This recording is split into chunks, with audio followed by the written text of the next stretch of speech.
Part 1. The birth of karma. 1. Karma, compassion, and the Dark Age.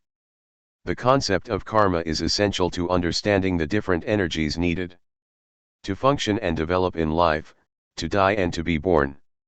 All the processes that take place in the universe are dependent on the environmental situation of karma.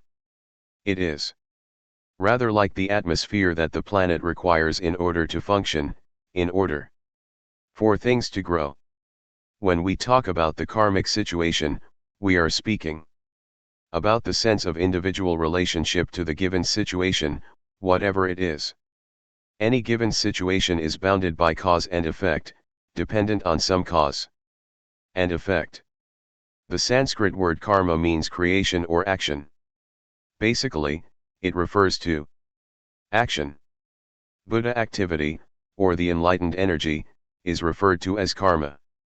The samsaric confused pattern, the chain reaction of confusion, is also referred to as karma.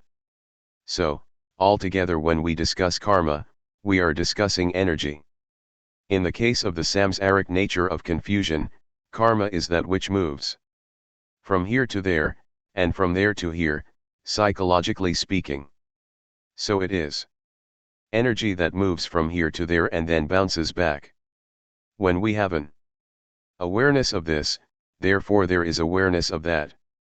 Being aware that there is such a thing as that, therefore the energy reports back to the originator, which is here. That is the definition of duality. In this case, we are talking about duality in the sense of fixation, rather than its being purely a dual situation.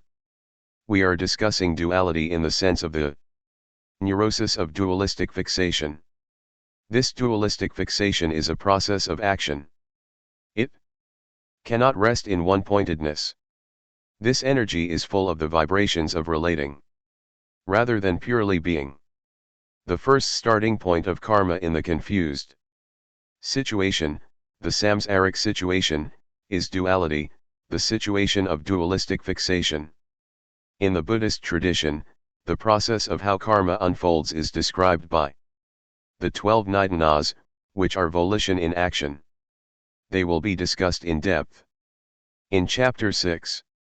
To begin with, there is uncertainty, confusion, and bewilderment. As the process grows and develops, then one also has to justify the restlessness and bewilderment, and one looks for a continual process of evolvement by itself.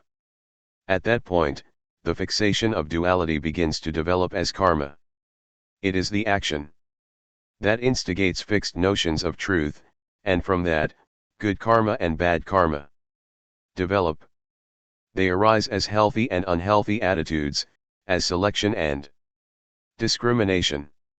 So the basic discrimination develops as me and my projections. In some sense, it is quite a natural process, in which you have a sense of this as the instigator of the whole thing, as the basic ground that is felt.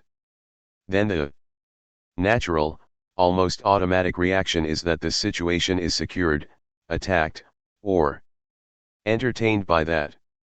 So the basic quality of projection or of indulgence in one's projections could be said to be the basic karmic situation. From this dualistic point of view, good karma is a healthy thing, in order to maintain the dualistic fixation. And bad karma is that which threatens the existence of this basic fixation. In that sense, both good karma and bad karma could be viewed as the product of duality. The Abhidharma *1, which includes teachings and texts on Buddhist psychology and mind, describes many different states, seemingly bad and good, that are within the skandhas, or stages of ego *2. These consist of religious types of impulses or mental creations, as well as samsaric or domestic *3 types of mental creation, as well as neutral processes.